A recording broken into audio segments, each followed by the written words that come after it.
Tuesday, February 23rd edition of the Carolina Weather Video. Meteorologist Matthew East here with you. A lot to talk about. A dynamic storm system ramping up and getting set to move on into the region. And that's going to cause a pretty significant threat of severe weather today back over the Gulf Coast region and the lower Mississippi Valley and the Tennessee Valley, and then spreading into the Carolinas tomorrow.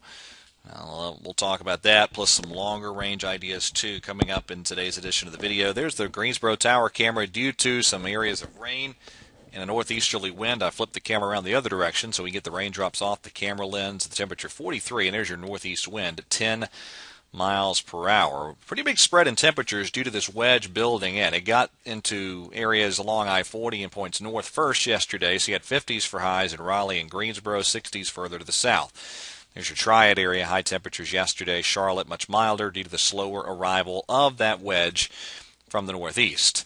Visibility is doing okay in many spots. There's some pretty decent fog, though, in parts of eastern South Carolina and southeastern North Carolina. There's your temperatures, 5:30 this morning. 40 is still over much of North Carolina, and 50s further to the south. Rain totals over the past 24 hours. It's been a pretty decent rain event, especially from Charlotte down toward Greenville, Spartanburg. These are 24-hour estimated rain totals there, 1 to 2 plus inches in the heavier spots. Pretty good rain amounts overall.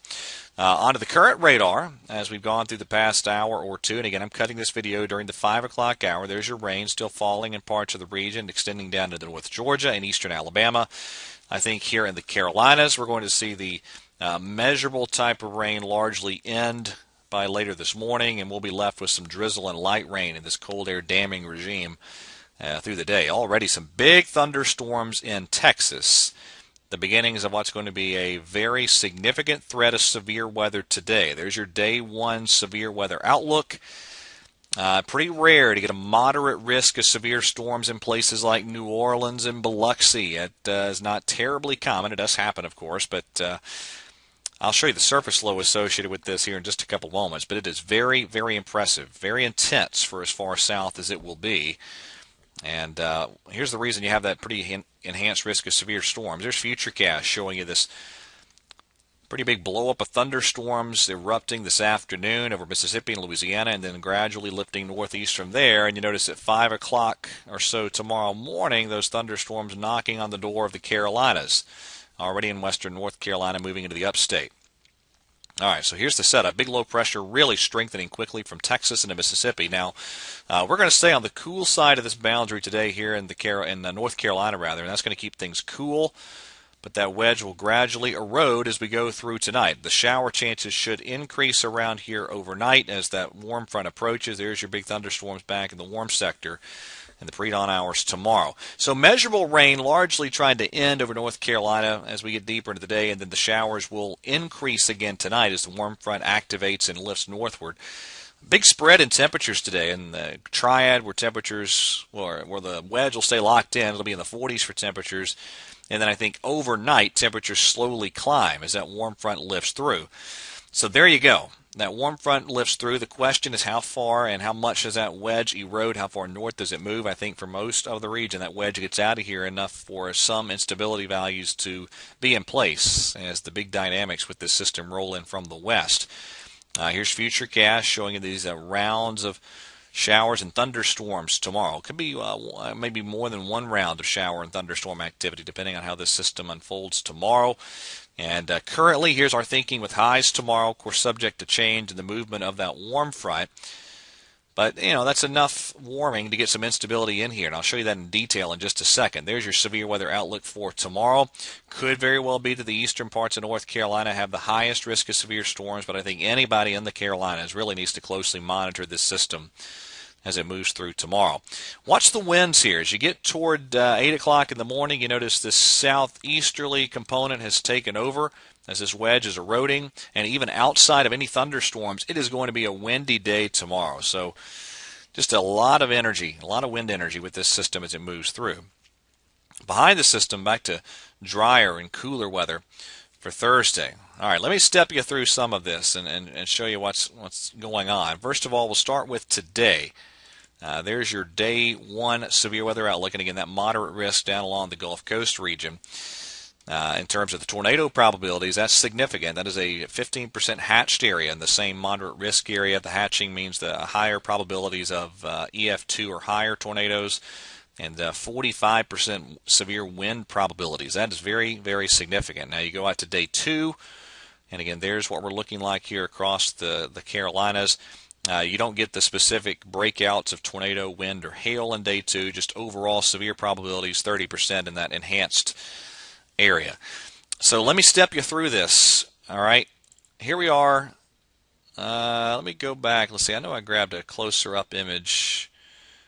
Yeah, maybe I didn't. Thought I did. Yeah, there we go. There. This is the European model output of this surface load, 978 millibars by late today, centered south of Memphis. That is pretty incredible.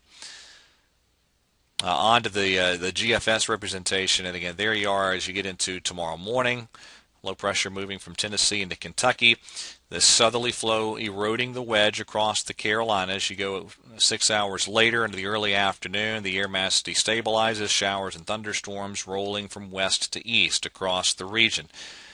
Look at this is the 850 millibar winds. In other words, this is the low-level jet, and these are really howling winds up at about 5,000 feet. This is early tomorrow afternoon, so that the wind energy is just incredible with this storm system.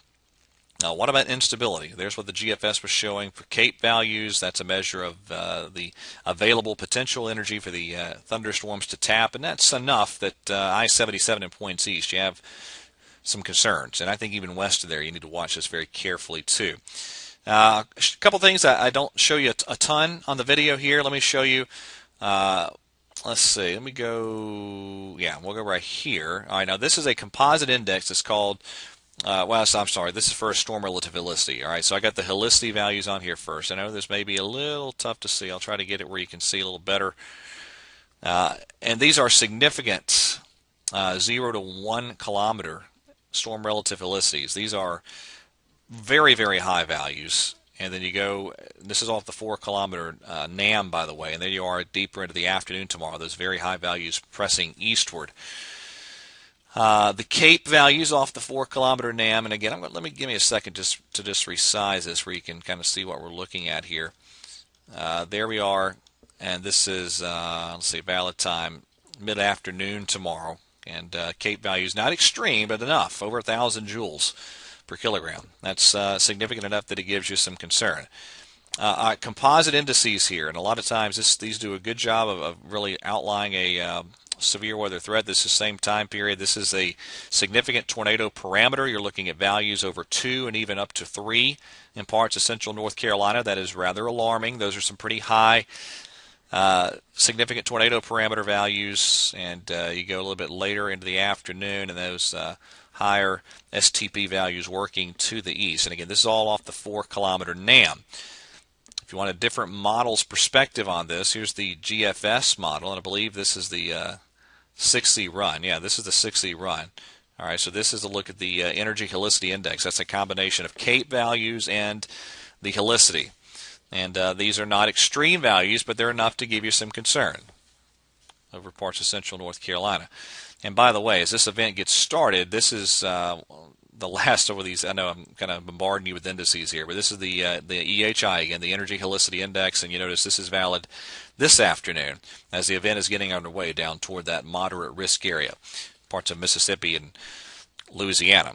All right, so what does all that mean? All right, here in the Carolinas, this is what it means. I think we have a potent threat of thunderstorms tomorrow. Of course, as is always the case with severe weather possibilities, it depends on the small scale, the mesoscale features, how they set up during the day tomorrow, where any boundaries reside, how quickly showers and storms roll in from the west. And those are things really tough to resolve until you get to day 1. This is still out at day 2. But I do think we need to very closely monitor severe weather potential. It's been a while since we've had a round of severe weather, so you need to make sure you have a reliable way of hearing severe weather watches and warnings in the event they are required. And of course, right here in Time Warner Cable News, as always, we're going to keep you completely up to date. One final chart I'll show you. This is out of the 3rd of March, and there's a lot of signals. I didn't put the chart on here, but the European ensemble strongly argues for a potent storm system in that time period around the 3rd or so of March. And of course, it's way too far out to have any certainty, but that's another period I've been watching for a while, and that area still has, that time period rather, still has my interest for potential fun and games down the road. All right, that is it for today's edition of the Carolina Weather Video. Thank you for watching. Everybody have a great day, and God bless.